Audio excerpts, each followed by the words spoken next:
Hello everyone. Today I'm going to show you how to create professional profile pictures like these using a free AI tool. Support me on Buy Me a Coffee to help bring you more tutorials. Link in the description.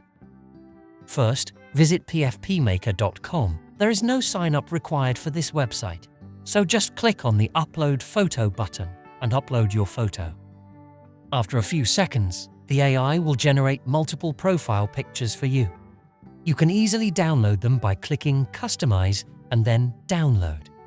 You can also customize the profile pictures to suit your preferences. Simply click the Customize button under your preferred profile picture. Here, you can modify several elements as you wish.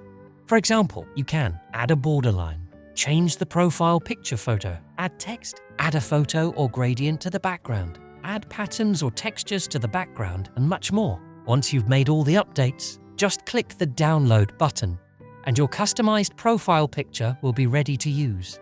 If you have any questions, comment below, and I will reply as soon as possible. And don't forget to subscribe to my channel. Thank you for watching. See you again in the next video.